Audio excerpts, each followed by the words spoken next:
Anybody getting anything? It says it's live right now. I'm not seeing it live. Okay, it is live. Okay, what's good, Relocation Football League fans? It's your boy Smitty here with a couple of our coaches in the league to talk about three big topics here in this podcast here tonight. We're going to be talking about just our overall thoughts of the Relocation Bowl. Of course, we got Coach Chiz, the Season 4 championship winning coach here with us to talk about his thoughts on how he felt about the game, the Relocation Bowl. We got Mix, the creator of the mod, and to make it look like how we saw in that championship game. And of course, we got Mitch with us to talk about some off-season moves. And then at the end of all of that talk, we'll be revealing the college series roster. So first, we're going to get off starting with Coach Chiz, of course, just asking him, man, what was your thoughts and feelings about the Relocation Bowl?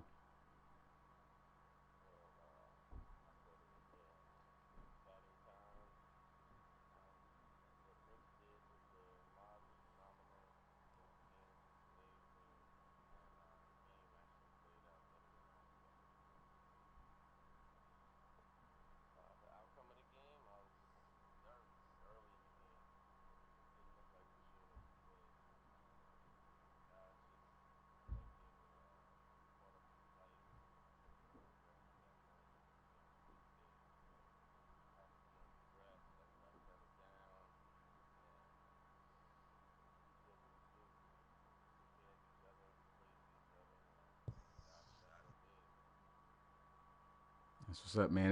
That was a great game to watch, man. I'm pretty sure everybody that was there watching it live had the same thought in their mind, like, man, it's over for the Huskies. You guys were down by 14 points early, and it looked like the Thunderbirds were hot, but like you guys, like you said, they have been able to do all year. We're able to bounce back and have a tremendous close win towards the end there, with that final score being 34-31. Man, it was an amazing game, and and we got four different champions now in the Relocation Bowl. A great game, for sure. Oh,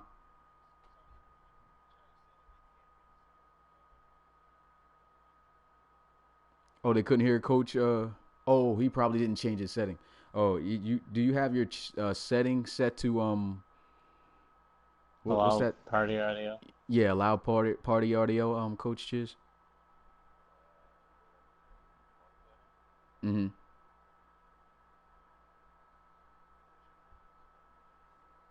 Yeah, my bad for that, guys.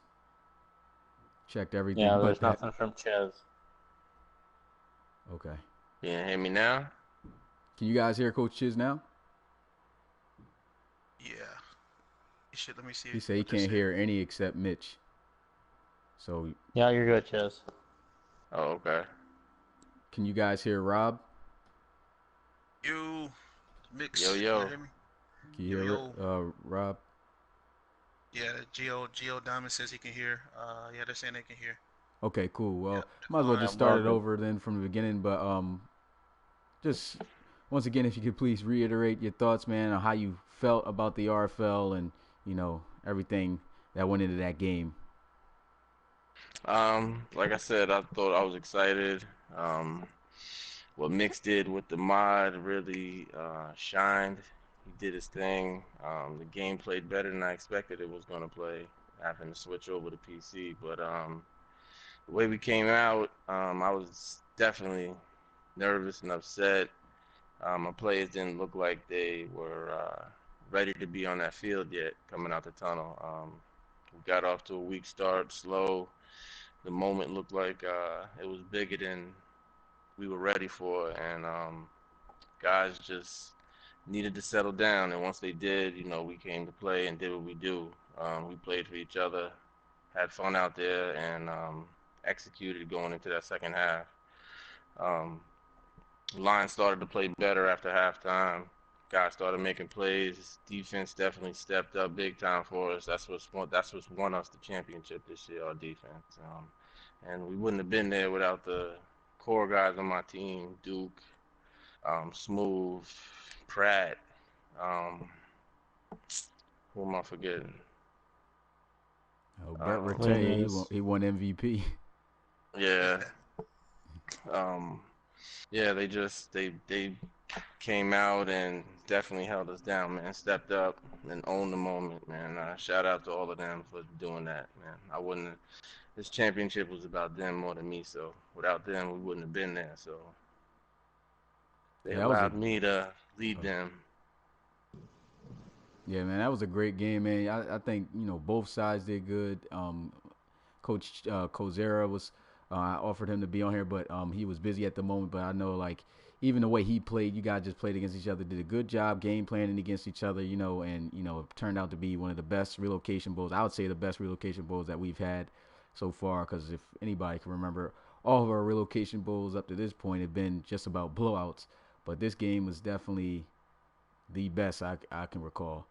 But man, congratulations on winning the relocation bowl, man, and hopefully you guys have as much success as you had this season, next season, man. Next year on Madden 20, well, just about this year, it's gonna be something special to watch, man. Can't wait to see you guys, man.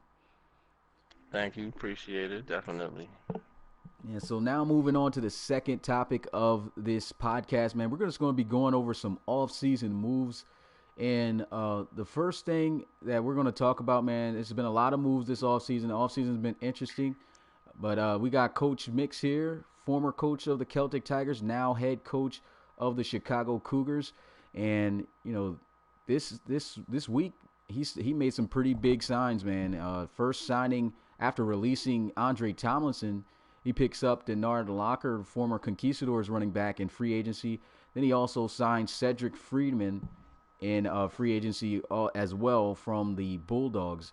And so with Rob here, wanted to talk a little bit, man. How do you feel about those signings, and what do you think it'll bring to the team?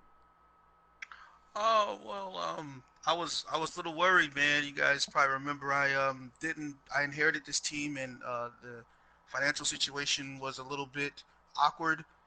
It's not being limited with the funds that we had, and when I saw that Andre Tomlinson had already said that he didn't want to negotiate and he wanted a franchise tag, it put us in a very peculiar situation with the Cougars. But I'm no stranger to struggle or adversity, man. So we made the right decision to not franchise tag him and to let him fall into the free agency. And it was just like a miracle from the Most High, man. Just fell into my hands as I just logged in and saw Denard Locker just sitting there at the top of free agency, and no bids on him, So signing him was a big deal for the team, as he is definitely an upgraded back from what we had out of Tomlinson. Both were pretty good backs in their own, but it was a good feeling to be able to land him. He definitely will help the running game out, and also take a little bit of pressure off of Marcus Knight, who we have in the back. To be able to have that elusive speed back going on, and then he's just Denard just kind of complements the rest of the wide receivers that we have. We have three very good wide receivers. I believe we have the number 8 and number 9 ranked wide receivers in the AFC. And then we just got our boy Tavon Bryson back from injury, and he's looking healthy as well. So it's just it looks like the house is full, and we're just ready to play some football. And now also the signing with the linebacker Friedman was just also we're just blessed to have been able to negotiate with him as well. And now he's going to be, a part of our core linebacker core that we got going on with Javon Payne and Langley out there, and Woolfolk. I didn't mean to call him out last, but yeah, we just we landed those two guys, and we're very pleased at the moment. Yeah, two really big signings right there that had to be recognized.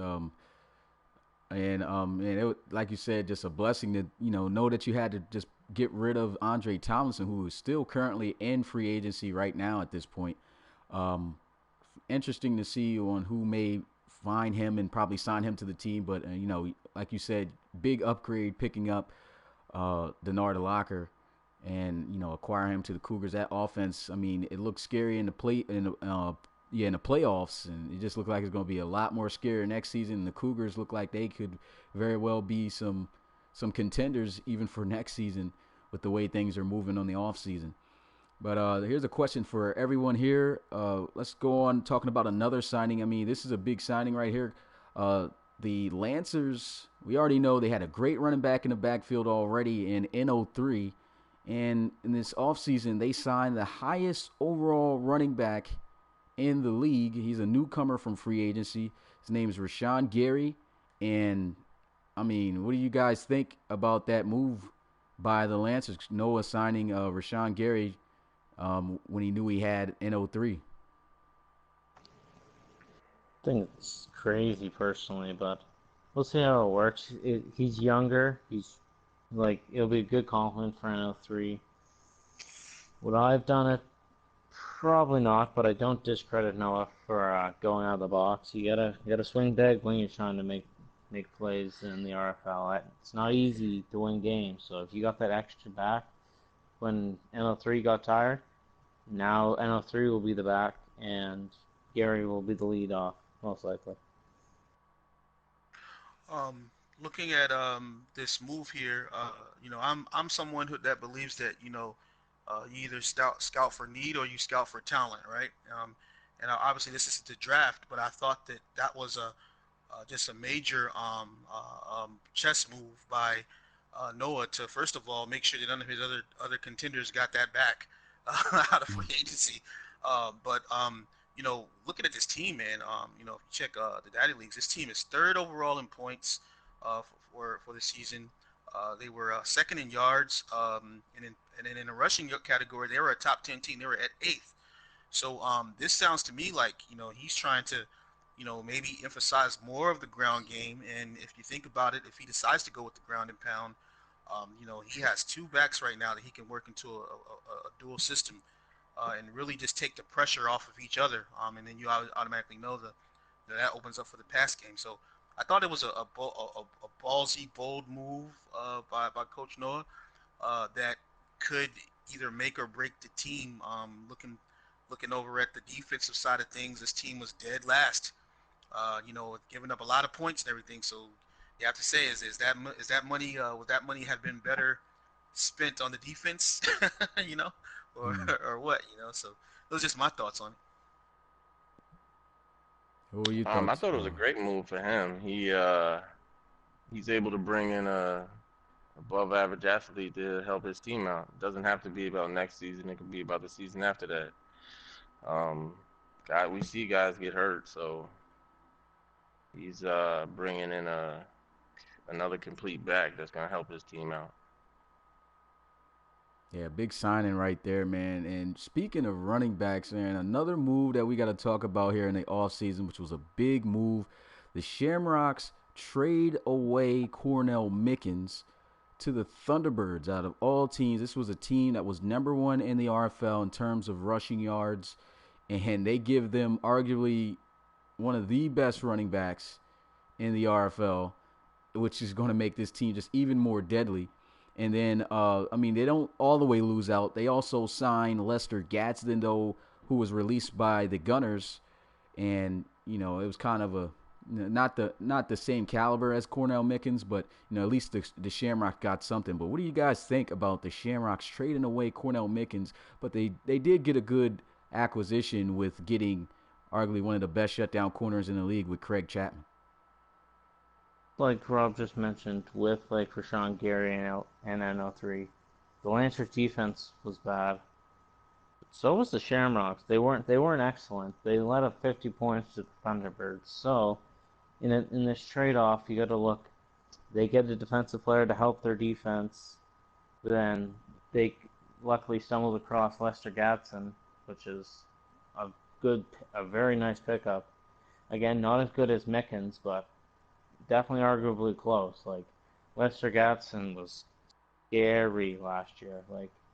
I called him the gopher because he always digging for them yards, but I think it worked out well. Lester Gadsden will fill that hole, and now the Thunderbirds are even scarier. So, yikes. Next. Hey, I got three words, man. Chapman, Woods, Wilson. What else can you say, man? That was an awesome move.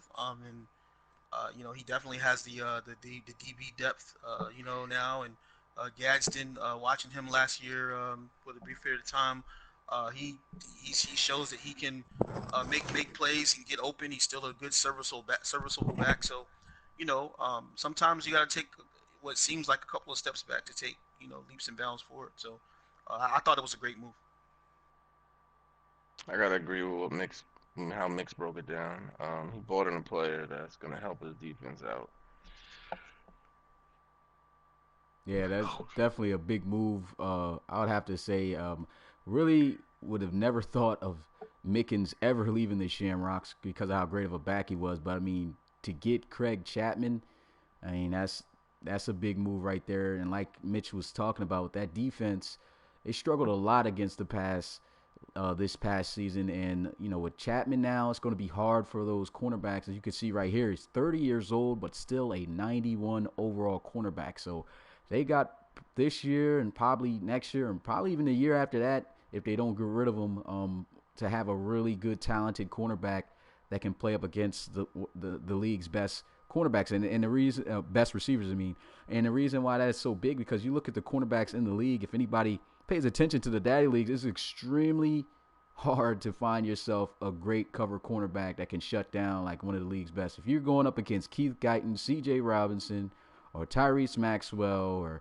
any of them other big names, Sylvester Leach, those are receivers that you have to have a good shutdown cornerback to try to, in order to have a chance to slow them down. And I mean, like I said, the Shamrocks really struggled against the pass last season, and a great step in that direction. They lose a back, but looking right here at Lester Gatson, they are luckily able to get him in their hands, and 86 overall running back dropping from a 93 overall running back. I mean, not too bad though. I mean, you can see his attributes, pretty good, solid running back. I think he'll be able to do a pretty good job in that starting role. And so it's going to be interesting to see how the Shamrocks look next season. They're a pretty solid team making it to the postseason for the first time in franchise history.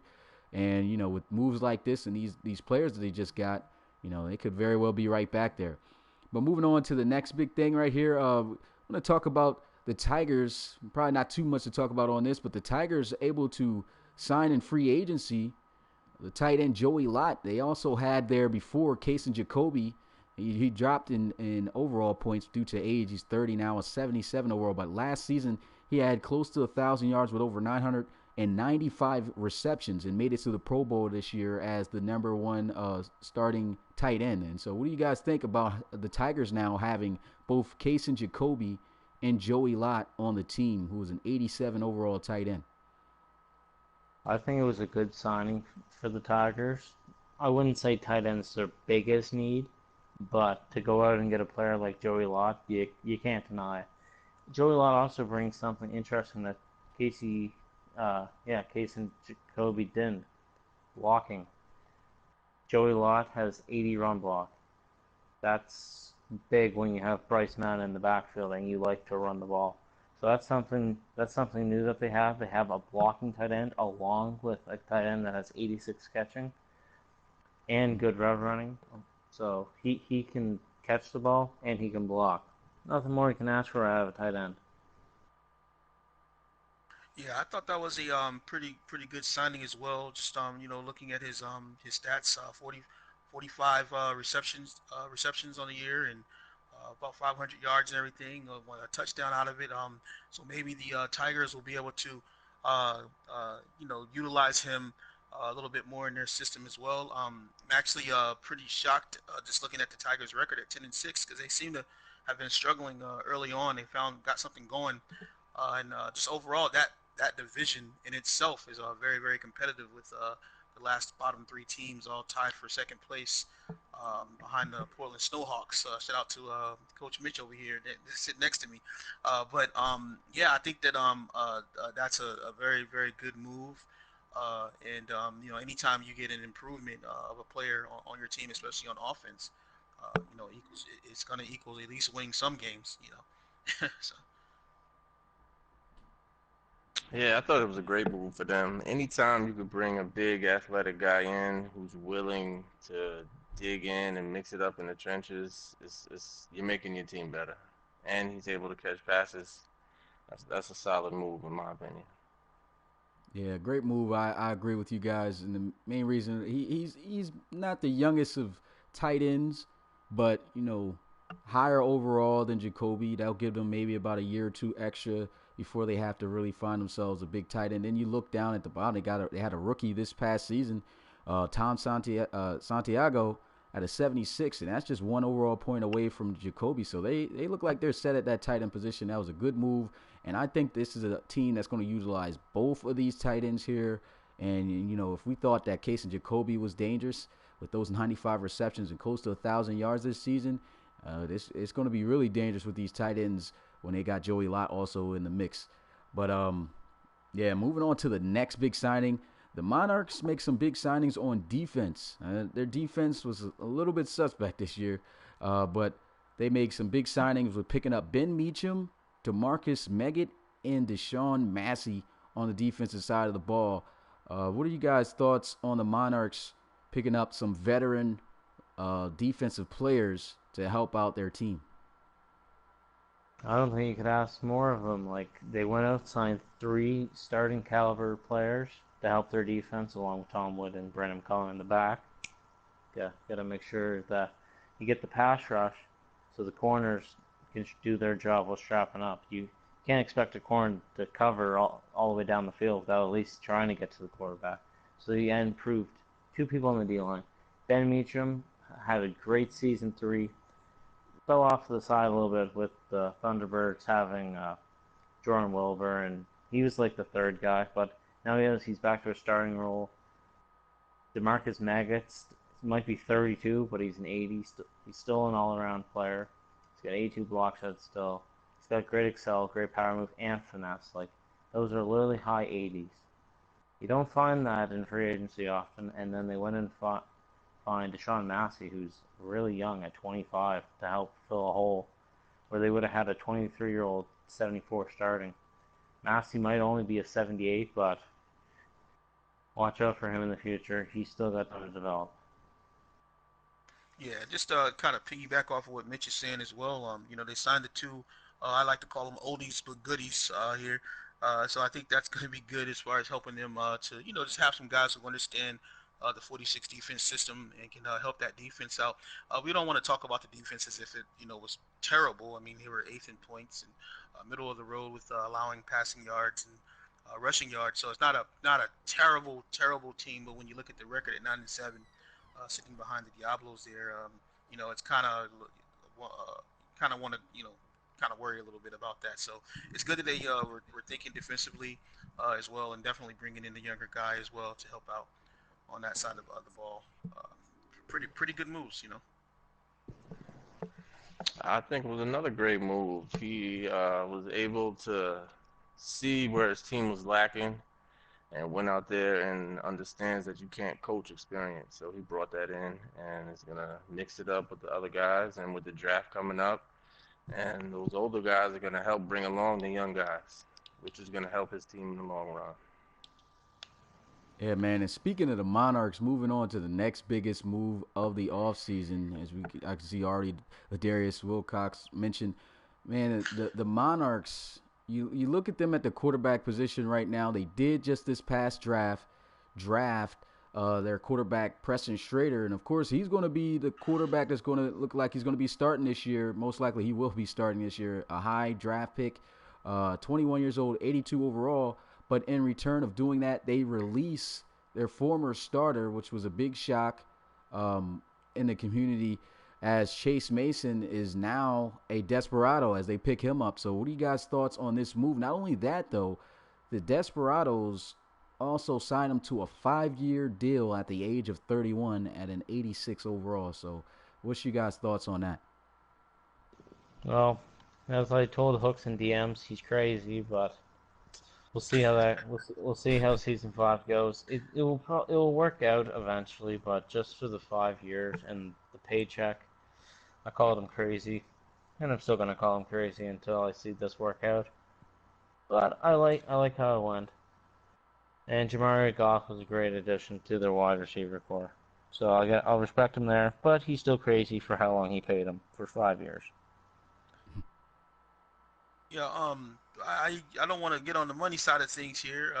Coaches do what they do. If that means swagging out 31-year-old quarterback. Then you got to pay him. What I see here is I see the defense with first only allowing 16 points a game, and I see the points for offense is 28 points a game. So obviously they had a quarterback situation here that they needed to tend to, knowing that Eric Fisher is still on the younger side of things, and definitely someone who has good star dev. I think it was a good idea to sign Chase. I mean, sometimes coaches get a little bit finicky or get a little bit happy with the funds. So maybe Coach Hooks was just feeling a little like he wanted to swag his man out. Give him the money. so so we'll see. We'll see what happens on the offensive side of the ball. But one thing that we do know is that they definitely had a quarterback issue, and we're on the bubble for the playoffs and just barely fell short. So hopefully Chase Mason, if he's anything what we saw him doing last season, that'll be a good move for the Desperados. My opinion is if he saw his guy, he went and got his guy. I'm one that if I want my player, I'm gonna go get him, whatever it takes. Pay that man. Does he deserve it? We'll see. Question mark. To be continued. Right. Yeah, so interesting move, man, and the good thing, they at least get, they sign a number one receiver right here, Jamoria Goff. The story about him, the staff, he was on the Diablos before he got moved here, signed here for the Desperados, but, he pretty much lost the whole year, and he's at the age of 28, or most likely won't be getting any better than this 80 overall, and used to be a Pro Bowl wide receiver, and, just to miss out on a year, but he still gets an opportunity to bounce back the year after, and the season 5 looked like he's going to be the premier starter here for the Desperados, and, I think that's a good weapon that they got around Chase Mason to kind of help them out. Their receivers still young. Nobody other than Jamoria Goff even touches the 80s. They were close though, but I think that's a good way to try to get your offense and build around somebody, the quarterback that you want. For one, maybe like Mitch and all you guys were kind of saying, if you want your guy, go get him. But he probably did pay him a little bit too much paper. You get what I'm saying? That was definitely a lot of money spent on both, because even Jamoria Goff got himself a 5-year deal. But hey, if like Coach Chiz says, you want your guy, go get your guy, and he's got the cap for it, and he did just that. And so moving on to the next big offseason move here, we got the Barons. They acquired Hayden Harold from the Lancers and the Snowhawks. Hayden Harold. Why is Kent Morrison? Oh, okay. Oh, this is just talking about Kent Morris is from. Yeah, I was looking at the wrong.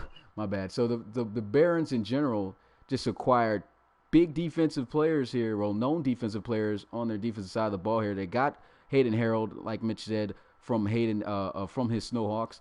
Then they go out and get Kit Morrison from the Lancers, and in free agency they sign Ben Rudy, former linebacker for the Gunners. So, I mean, these are veteran defensive players, but also some solid players, man. What do you think they're going to bring to the defensive side of the Barons? Because, you look at that defensive side of the ball, maybe they didn't have the worst defense in the league statistically, but overall-wise, definitely was weak in this area.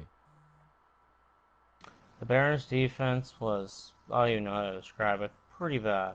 So, getting Hayden Harold for me, big 91 overall presence, still in his prime of his career. I'd say he can probably, if Roland does it properly, he can probably milk two for sure, maybe 3 overalls out of Hayden Harold before he hits the wall. But then I respect him for going to get Kit Morris. He's a star development, 76, 23-year-old. Respect there, but then there's Ben Ruddy. He's just looks to be the starting linebacker until someone gets drafted, but 74 star development, came from the Gunners. I heard Roland said that Ben Ruddy told him he wanted to play for a contender. So good to see he came to Brooklyn. But yeah, that I think the defense is definitely looking better. He also got Hubbard from the Explorers as middle linebacker. Mm-hmm. Yeah, shout out to my boy Rolling out there in the chat right now, man. He's been all over free agency and making his Oh, he's in the moves. chat, great. And what I like about this guy, man, is that one, he likes the 34 defense. I'm a very good fan of the 34 defense, man. So shout out to that. With a 34 defense, one thing that people fail to realize is that you need a whole bunch of big, ugly linebackers. And so right now, Roland is hiring all these ugly linebackers right now that are going to make it impossible for you to try to block those guys all at once. And so I'm seeing some things that he's doing with some of these guys, and I know it's kind of turning heads, and some of this stuff is a little bit unorthodox with what he's doing. But I'm telling you, if he gets this system straight and he sticks to his guts and his theory on his 34 defense, I'm telling you right now, this is going to be a really, really difficult defense to throw against, definitely, and to run against as well. So, question mark, as Coach Chiz said, to be decided, at a later date. Yeah, man, he's going out and he's getting his players that he needs to fit his system. That's what's up. Nothing wrong with that. You gotta do what you gotta do. Totally Yeah. agree. Oh, we also signed Damian Parks, former Marshall. That's a good signing. So his linebacking core is completely new. Yeah, Like he has no returning starters. Yeah, he's went out and I'm just going through. Almost forgot about including these guys. Just going through these linebackers he picked up, and They're all ugly. Coach was saying, man, the overalls may not be there like in terms of high overalls, but the system that he's trying to run here, if it comes to fruition like how he wants it to, I mean that those overalls aren't going to matter. It looks like he's got some old veteran players that know how to play their position, and they look like they're going to be making some noise on the defensive side of the ball, something that they just could not do this past season, or I would even say even the season before. Last season they weren't even too good at defense either. But yeah, I like the moves here, picking up veteran guys, but guys who can make plays for this defense and get them moving in the right direction, because their offense was tops in the league last season. Not the best, but definitely was up there with, of course, their veteran star quarterback, Jack Winkler. But moving on to the next move here, I see them in the chat. You got Ricky Flores, man. He got released into free agency from the Condors. In case guys don't know about his story, he wasn't drafted. He was in the RFL draft. He did not get drafted in season 3 for the season 3 draft. And the Condors took a chance on this kid. They picked him up, and the minute they gave him an opportunity to play after, I believe it was Reggie Cromartie Smith, who was the starting running back at the time, the minute that he got injured and they gave him a chance to play, it was like from there people knew, like, oh, man, this kid was special. Had 2 really big seasons for the Condors, and the Condors, we already know they got themselves a beast at running back there now with Ronnie Nickens. And Ricky Flores was kind of separating himself, saying, hey, I'm a starter too. He gets his opportunity here in free agency as he gets signed by the Gunners, 80 overall at just the age of 22. And I want you guys' thoughts. How you guys feel about Ricky Flores? Do you think he's going to be a premier back that really stands out this season with getting his first chance to start? Do you think he'll rush over 1,000? What's you guys' thoughts on Ricky Flores? Well, with Coach James letting Lester Gatson the Gopher go, which was very surprising, but he was going for that big fish for Sean Gary. Lance just came and took it from him, so that kind of sucked for the Gunners, but it worked out for Ricky Flores. He's found a new home in Houston. I think he'll like it in Texas. And this year when Ronnie Nickens went down with injury for about 4 to 5 weeks, Ricky Flores really did step up. I don't know if he's gonna give the immediate impact like Lester Gatson had, but I definitely think Ricky Flores can be something special in this league down the road. Yeah, I don't know too much about Ricky Flores, but what I will say is, if anyone is sick right now, it's got to be Ray Jr. Sitting there behind him right now. Ray Jr. obviously a power back, and definitely has more speed than Flores does. So it'll be interesting to see how the Gunners and Coach James decide to use both of these backs as well. I mean, it's a solid pickup. And you still have three decent backs on your in the backfield. So we'll see what happens. Yeah, I'm not too familiar with homie either. Do I think he's gonna break 1,000 yards? No, I do not. Yeah, I'm looking at that trucking number right there. Can you go back up for a second, Smitty? Hmm. I'm not sure. I think we're delayed, but yeah, that trucking is 55. If you look at Ray Junior's is up there in the 84. And he just has a 86. little bit more 86. Yeah, and he has a little bit more acceleration. Well, a lot more acceleration, a lot more speed. But the intelligence here that you see with Ricky Flores, you see the ball carry vision is at 84. And you also see the what was it? The Catching carry at is a little 82. higher. Yeah, catching. So, you know, looks like he can do a little bit more things with Flores, but I'm all about chances, man, for guys who've been on the bench, man. So, sad day for Ray Jr. Yeah, it's interesting about Ricky Flores, man. I definitely had some valid points there. One thing about Ricky Flores, though, is that you really like from me watching him, he's never had an opportunity to start and play a full season, but he is a running back that can make things happen. And do I think he will touch 1,000 yards? If he doesn't, I think he'll be very well close to it with at least 900. But I think it's a high chance, to be honest, that he touches over 1,000 yards. And the reason why I say that is because you look at the Gunners this past season; they were actually pretty good, top five in the league rushing the football. And Ricky Flores was part of that success for the Condors running the ball. And I think that he'll be utilized even more as a starter here in Houston. And it's going to be interesting to see how he does. But he's always a great back who can make really good plays. And like you said, Ray Jr. sad day for him. But I mean, these are two young running backs. I'm pretty sure that both of these guys are going to be touching the field next season. And Virginia be the thumping back on yeah, third downs. yeah, I feel like they got themselves still some pretty solid backs despite losing Lester Gadsden. And so that's it about the biggest move so far in terms of trades and free agent signings. But moving on to the next question, I mean, what free agent are you guys surprised to still see in free agency so far? And where do you think they will go? I had a list that I posted up on Instagram with the top 10 guys. But who do you think, are you more surprised at seeing in free agency right now? And like, do you have an idea of what team might pick up that person? Mine's gonna be Marty Ryan, the tight end, over in the AFC file. Yeah, sorry, Smitty, for having to make you hop. But That's good.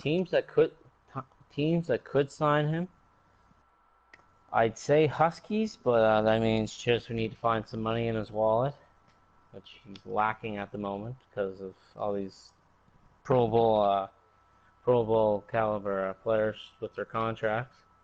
But yeah, no, Marty Ryan. Team, yeah, I'd say probably the Huskies. Okay. Yeah. I'm not quite sure, man. Did Tomlinson get signed yet? No. No. Yeah, Yeah, surprisingly, so he didn't.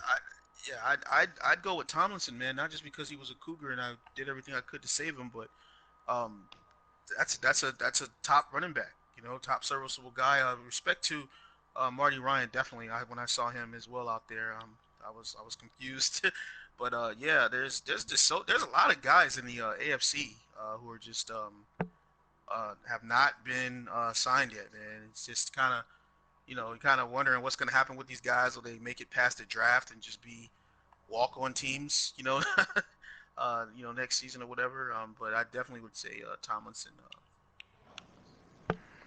I'm Definitely a not shocker. familiar too much who's out there because I know I can't sign anybody. I can't sign a water boy right now because our bank account is light. Yeah, so I'm definitely interested to see Andre Tomlinson and Marty Ryan, like you said. One interesting player to me. I mean, defensive linemen are pretty big to try to sign. And right here, looking at Robbie Havner.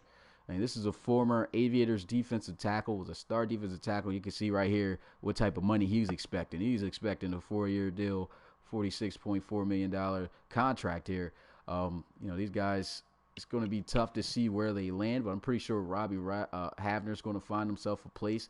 And in terms of what place he'll go, and the AFC really can't even make a decision on that. It's just this is like one of those situations there you're just going to have to see how it plays out because, I mean, a lot of these positions right now in the league seem to be somewhat filled, and like Coach Shiz says, not everybody's got the funds. It's going to be hard to try to sign some of these guys. So yeah, that's interesting. And so yeah, I the think next Coach Bill needs to give us the stimulus package out here for the AFC, man. is the That next kind of the year. next question I got here is, with all that being said, who do you think so far has been having the best off season? What team? I got two. I got two teams, and they're both in the NFC, and one is the Lancers, and one is the Barons. They are going crazy right now.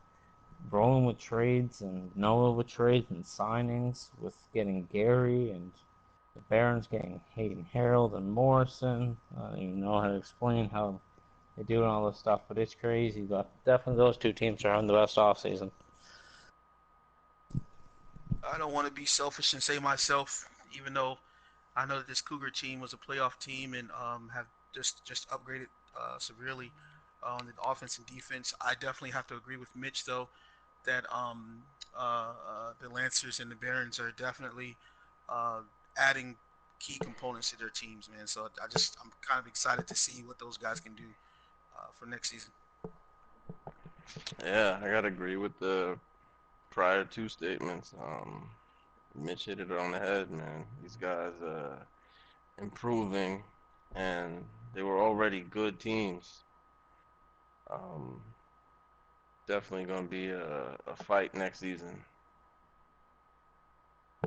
Yeah, I would have to say I thought you was gonna toot your own horn on this one, Mix, but I really think that the Cougars, their off-season moves, it may have been a few, but the moves that they got, the players that they got, excuse me, were really big, man, and it was just like getting Denard Locker. It seemed like everything just worked out perfectly for the Cougars in terms of the players that they got, and it just I think the team already showed just how dangerous they can be in the playoffs. Nobody expected them to even make the playoffs. They got in there and made it all the way to the AFC Championship. Nobody was expecting that whatsoever. But they showed that they are a team that can compete for a championship, and now they get better at the backfield right here, as you see, 88 overall running back Denard Locker, and they pick up. Their linebacker core was already amongst one of the deadliest, and now they add along Cedric Friedman, and just those two moves alone really makes it where it's like this Cougars team is going to be a team that I'm really going to want to watch. Of course, I'm going to watch all of them because I'll be commentating most of the games, but still, the Cougars, man, these moves I think have really improved this team to make it even more better than it was this year. But it's still got to wait to see. And so that's it for the off-season moves. And let's talk about two players right now.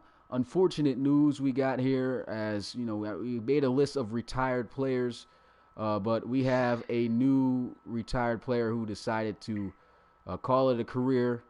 A little bit surprising for the Pioneers. They lose their former starting running back.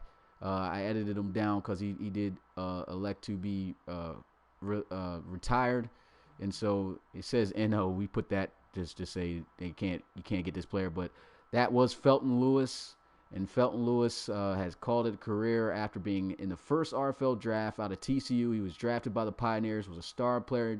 Don't go off of this overall because all of his attributes have been dropped down, but he was an 84 overall, and if anybody watched his games, he was a star player, made a lot of big plays. Felton Lewis, in real life, the person who submitted him, said that he was utilizing him somewhere else or something to that nature. And so, we came down to the decision to have him retire. And so, just to you guys, man, how shocked are you guys about Felton Lewis calling it a career after how great of a season he's had? Probably not on the best team, but, he was pretty much that whole team's identity. I think it's fairly surprising, in the sense of losing a good player, but it's not surprising that a character himself going out onto YouTube wants to use a character he's created. So Mm-hmm. it's not as surprising on that front, but it's surprising that to lose that a 25-year-old 84 running back that was heading into his prime, and he had a kick return this year, which was surprising against the Seahawks, not shown, but when Mike was still here, he had clipped it. But he had a great season overall. But yeah, it's surprising and surprising to me. Yeah, it's just a little bit depressing when I think of the Pioneers, man. And I know we don't like to get caught up in overalls, but one thing that I always do when I'm looking at, I want to scout a team and see who can make plays or who's dangerous. And I go to their overall, man. I look in overall and I just see, the highest rated player is Haggerty at an 82. He's 28 years old. And this team has just kind of been reduced down to like even less than an expansion team right now, and it's terrible. Hoping that maybe the AI or the computer can turn things around for this squad, or maybe a coach can come in and start, trying to pick up the pieces here. But right now, like this team, I'm worried that they're not going to be able to move the ball. You just come in the season, they only got 2 wide receivers on the depth chart, and these guys are. If we're looking at speed here, these guys are you know, kind of slow, and in the RFL, speed is kind of a thing here, So, um, yeah, I'm a little worried right now about the Pioneers. Definitely, I hurt for the franchise. Losing a player this caliber, this young, he's still got more in the tank, man. But he saw a reason to get out, man. Um, we've seen it in other sports. Barry Sanders gone, way too young. Could have did his thing for another 8 to 10 years easy. But for whatever reason, he felt the need to hang him up, and it's sad to see this kid go. Yeah, it's definitely a shocking outcome here for the Pioneers. Like you said, like Rob was saying, man, the Pioneers. I mean, that was the star of this team. It was the life of the team, and with him gone, now as you can see here, Bryce Witherspoon, the rookie they drafted out of Ohio State in this past draft, 5'9", 175 pounds, a little bit on the smaller side, but he was kind of equivalent to Felton Lewis, and he was only 3 overall points away from him. He's 22 years old. He's a younger back. Um, I think he can fill in the shoes a little bit for Felton Lewis, but a lot of weight is going to be put on him this upcoming season to see how he performs, and it gives him an opportunity to stand out. I mean, this was a guy who was, I believe, submitted also from the community as a player, and so hopefully he's around to know, hey, you got an opportunity next season. Because Bryce Witherspoon, I mean, not too bad of a back, but still unfortunate news for the Pioneers. Felton Lewis going to be gone, and we talk about people being gone. Moving on to the last question, the last thing about the offseason, man. Big news for the Celtic Tigers. Really big news for the Celtic Tigers. We hear about somebody retiring. Not this guy. 36 years old, the face of the RFL since the beginning of the league. Dre Crowell said he's lacing up those cleats and he's coming back next season to play and start for the Celtic Tigers at a 94 overall, at least on Madden 19. We don't know what he's going to be on 20, but the GOAT is back. What do you guys think about that? Best thing that could happen to the league. He's the face of the franchise. No pun intended for Madden 20's career thing, but like Jerry Cowell literally is the cover athlete of this. Like if we had a video game, I don't think you could get other votes for a cover athlete every year. RFL 17, Jerry Cowell. 18, Jerry Cowell. 19, Jerry Cowell. 20, Jerry Cowell. Like I don't even think you could contest that he wouldn't be the cover athlete every year. Yeah, it might get boring, but no, he's the best thing that's happened to this league. He really makes everything stand out. And he just wants to smoke a Madden 20. He wants that chip. He knew he still got it in him. And he heard Madden 20 is going to be the best game in the last couple of years. He wanted the smoke. Yeah, and someone played a bad prank on me over at RFL Media Studios, man. Everywhere in my office is Dre Crowell's picture. I see him on the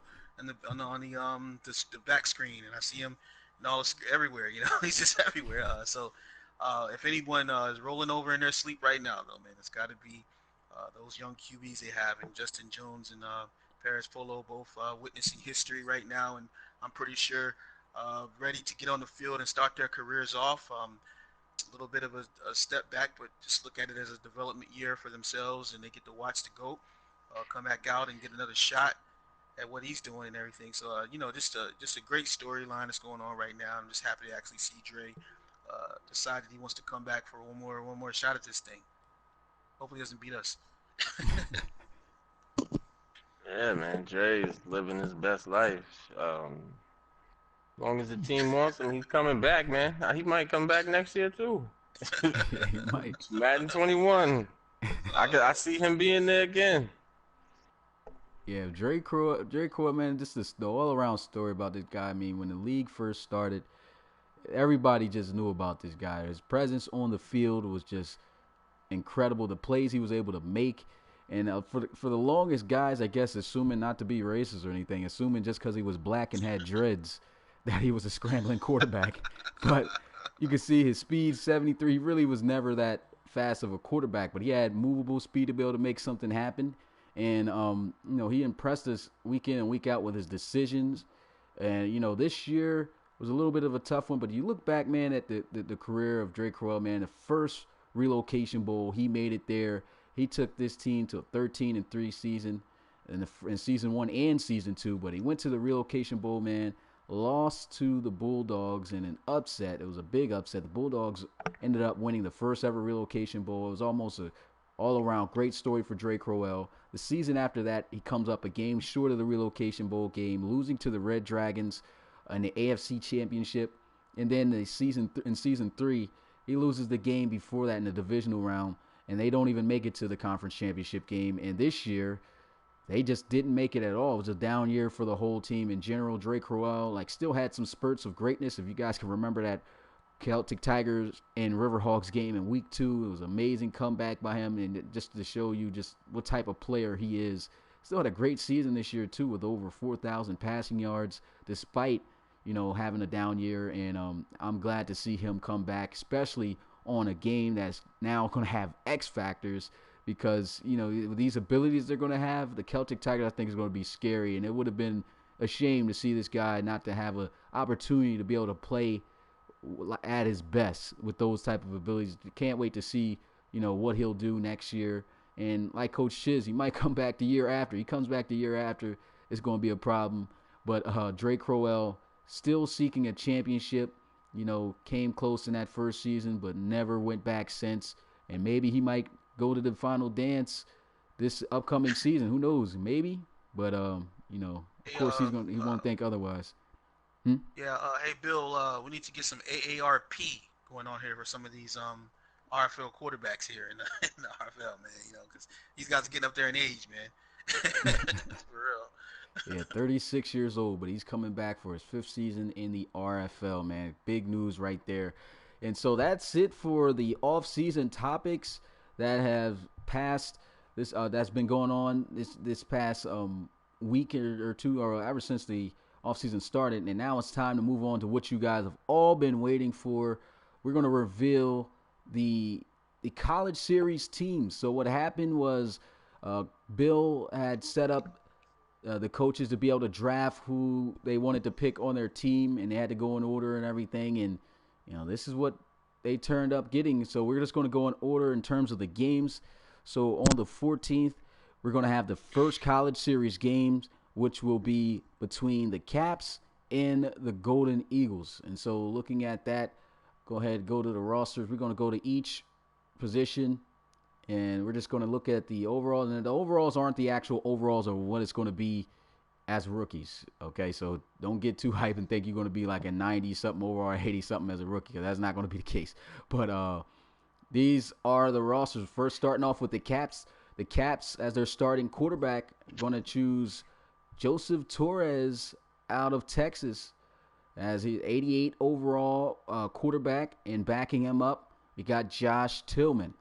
And I think this is a guy that some guys I think are extra on the team that need to be released. That's an extra guy right there.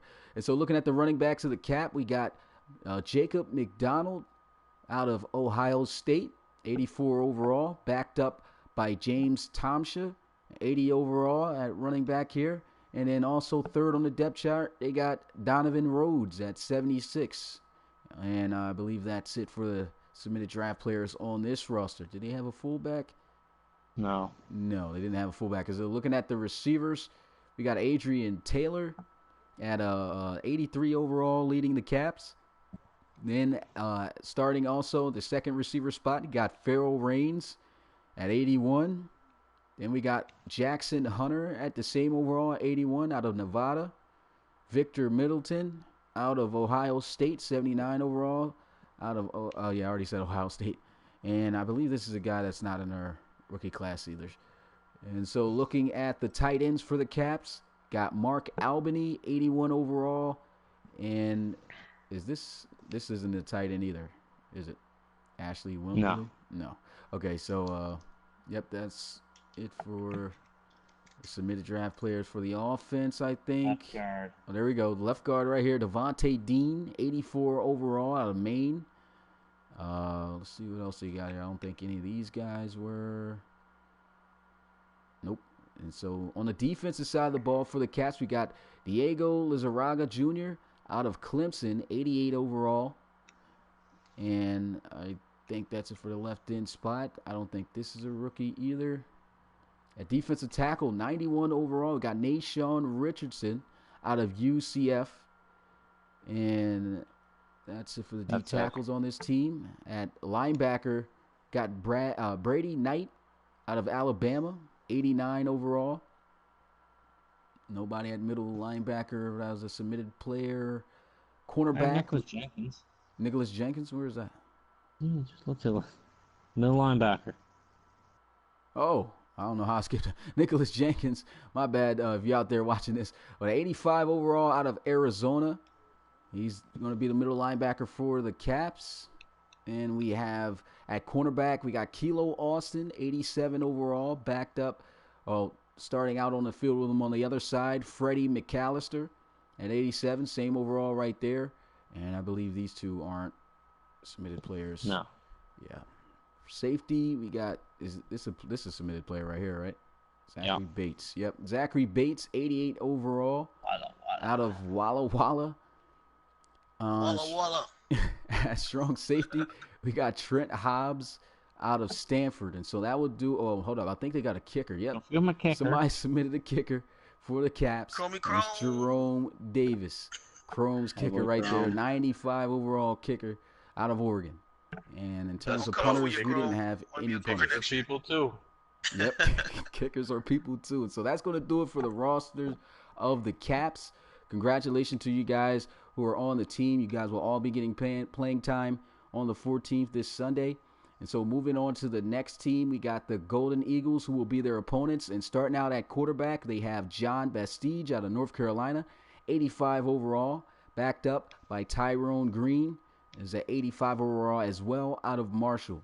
Looking at the running backs for the Golden Eagles, you got Ashlyn Boyd out of Mississippi State, 90 overall, backed up by Jacob Haynes.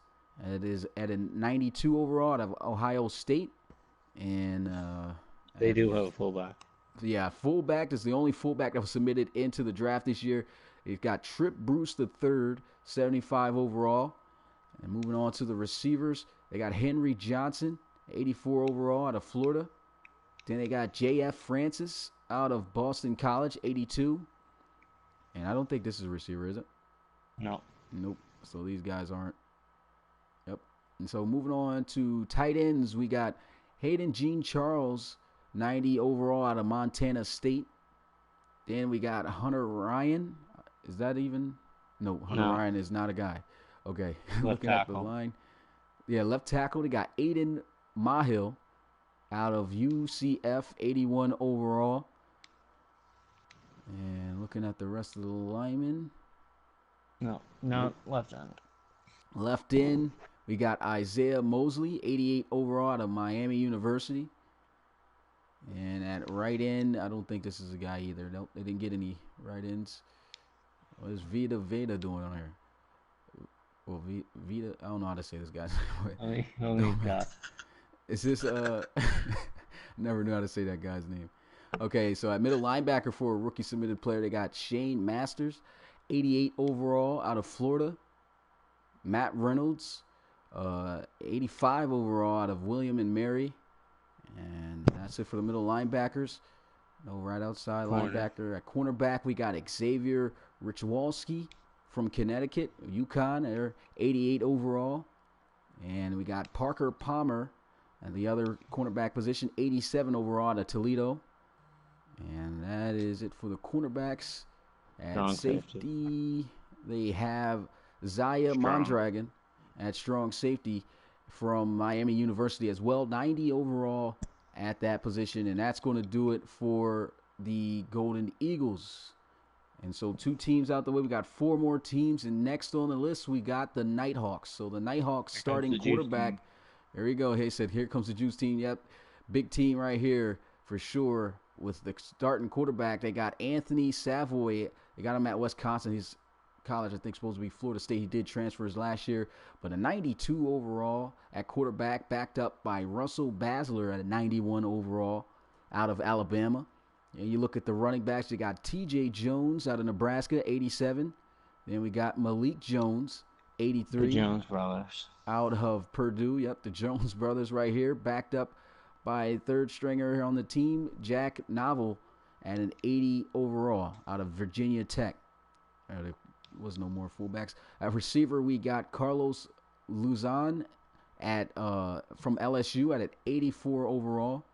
Backed up, well, also on the field with him, got Latavius Austin out of Oklahoma, 80 overall. Marcus Young out of Georgetown, same overall at 80. And we got Hunter Jones. Did we have 2 Hunter Jones here? I think that's the second time I called his name. No. It's not? Okay. Well, Hunter Jones at his 78. And that's it for the receivers for the Nighthawks. Looking at the tight end, we got Hudson Johnson, 90 overall out of Oregon. And that's it for the submitted players there. Left tackle. We got Thomas Brown out of Penn State, 85 overall at left tackle, submitted player. Left guard, nobody. Center, we have Chandler Schiller out of Florida, 75 overall. And that is it for the linemen. On the defensive side of the ball, no left end, but they do got Tyler Conley out of Emporia State, 84 overall. Oh, is that somebody? Victor Bell? I don't think so. He's just a rookie. Okay, and then looking at the defensive tackles, we got Rivers, Cheese. There you go, Cheese with a 90 overall out of Memphis, rookie. I know he's going to jump in. So what up, Cheeseburger? Shout out to Double Cheese, man. Yep, it's your moment, my man. Salute, bro. Yep, 90 overall for the Nighthawks. Looking at the linebackers, nothing there. We got Michael Kelly out of Rice, 89 overall. And we got Kenny Summer at right outside linebacker, 88 overall.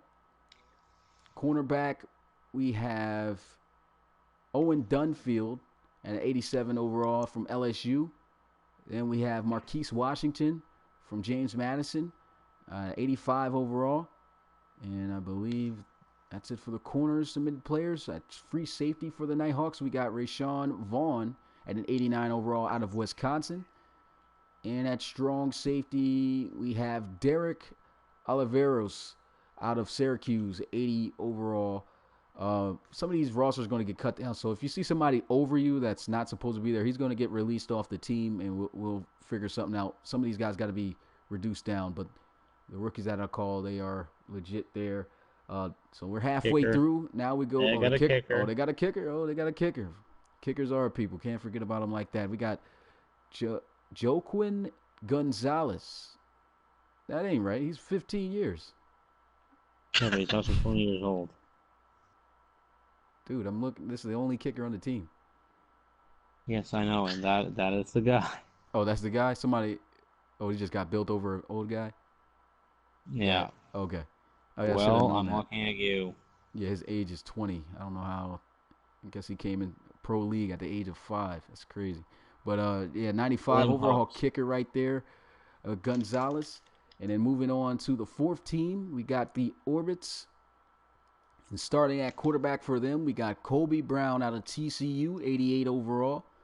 Backed up by Wayne Erickson out of UNLV, 74 overall. Looking at the running backs, we got Madison Axel out of Texas, 83 overall. Backed up by John Copey from Michigan State, 79. And at wide receiver, we have Matt Smith out of Yale, 81 overall. Trey Cook out of Princeton, 80 overall. And I believe we got Ayush Patel out of Hawaii, 71 overall. And at tight end, not David Njoku. Let me see who else we got. Any linemen? I don't think that's a lineman. He says they should have a right tackle. And at right Yeah, tackle, right tackle. Yep, we got Tom Schaefer in the building at an 86 overall for the Orbits out of Wyoming. And at defense, we got at left end, Taquil Armstead, I believe that's how you say it. I think it's Armstead. Armstead out of Houston, 90 overall. And at right end, we don't have any submitted players in that position. We got David Pierre out of Miami. He's a 79 overall. At D tackle. And we got Jericho McBride at left outside linebacker from Grand Valley State, 81 overall. And we got him backed up by Jared Smith from Wisconsin, 78 overall. And middle linebacker, no one there. The submitted player. Right outside linebacker, no one. And at cornerback, we got Demore Sparks from Memphis, 86 overall. And then we have Caden Blair from Rice at 83 overall. And I believe that's it for the cornerbacks. At free safety, strong safety, nobody, but they have a strong safety right here. Ike Page out of USF, 85 overall. And no kickers this time. I know we didn't have any punters. No kickers. And moving on to the second to last team, we got the Beats coming up here. And their starting quarterback out of Clemson got Caleb Brown, 85 overall, backed up by Mark Hansen from Wisconsin, 83 overall. And we have at running back Saeed Gore from Michigan State, 86 overall, backed up by Nick Firestorm out of Duke at an 81 overall, and backed up by Mike Troy III out of Tulsa at a 76 overall. At wide receiver, we got Zion Okunjo, I believe that's how you say his name, the third, out of Arizona State, 82 overall. We have Mike Martz out of Clemson, 78 overall. And we got Sean Acosta out of Drake, 77 overall. And that's it for the receivers. No tight ends. I don't believe these guys probably. They got a center here. Yeah, Cam Horwood out of Oklahoma State, 86 overall. And I think that's it for the linemen. And we got at left end, we got William Yost out of Virginia Tech, 83 overall. Right end, we have Jason Henderson, 90 overall out of Arizona State. And D tackle, nobody. Left outside linebacker, we got Chad Heath II from Nevada, 89 overall. Middle linebacker, we got Rob Xavier. He's not nobody? Okay, nobody there then. Right outside linebacker, we got Jared Briggs out of South Carolina, 88 overall. We have a cornerback, Cameron Ross at an 87 overall out of Oklahoma State. And backed up by Antonio Corrigan out of Georgia, 83 overall. And that's it for the cornerbacks. At free safety, we have Cordarius Jones. No, I'm looking at, that's not a guy. Strong safety, we got Sean Abrams at 85 out of Maryland. And this is a kicker right here. Chris Allison out of Memphis, 95 overall at kicking.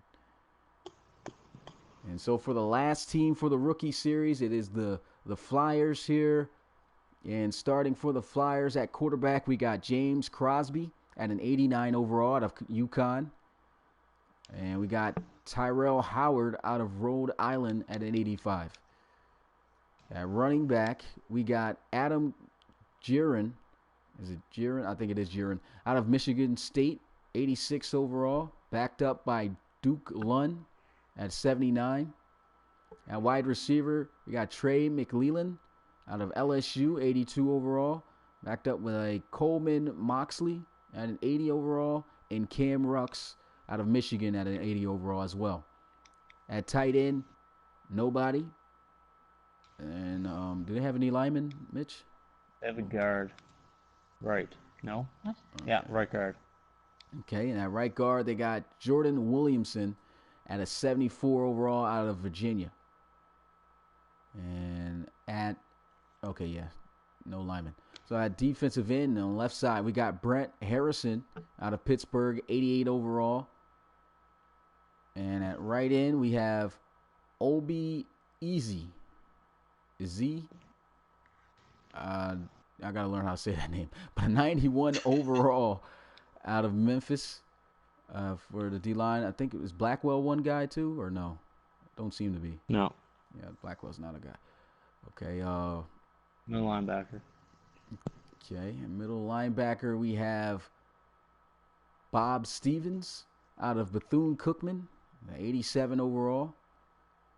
And right outside linebacker, we got Tyrone Johnson out of UCF, 87 overall. At cornerback, Draymond Deary out of Ohio State, 89 overall. Backing him up, we got Phillip Jones out of LSU, 86 overall. And at free safety, we got Cole McCannley out of Notre Dame, 89 overall. And the last position here, I think that was it. No kickers. Is Thomas Martin one? Nope. So that's it. That's the rosters right there for the rookie series. Stay tuned for the series, man. The series is going to start up on Sunday, the 14th. And, man, it should be a great series. Make sure you come through. Like I said, don't be worried about what your overall was. This was just something quickly made to try to represent you guys players in terms of college. If the overall you saw was too low, doesn't mean that's necessarily going to be your overall in the draft. But one thing I will tell you guys, just so you guys don't get upset, a lot of guys think that, rookie's going to come in at 80s overall. That's not the case. It's probably like a total of, I'll just put this information out there, like a total of 4 to 5 guys that are even an 80 overall or above. So don't try to put a high limit on where you guys think you're going to be at a rookie and things like that. Even with your application putting ratings at 99, that's your college ratings that we transferred over here. So you don't have a 99 speed as a rookie coming in just because you put it in the application. So it all depends, like I said, on your activity, on how active you were during the season. It depends on what rookie you were built over. And, that's just about it, man.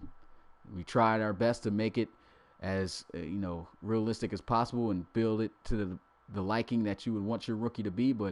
And don't pay too much attention to what overall you saw for your player here on this rookie series. That's just how they'll play in the series overall-wise. It doesn't mean they're going to be that way when they get in the league. But that's going to be it, man, for the podcast. We covered everything that we needed to do, man. Big shout out to everyone that came through. Hopefully you guys are excited to see where you'll be playing for the rookie series. I know you guys are excited for the draft. And until then, man, me and the cast, we'll see you guys next time, man. Salute. Peace.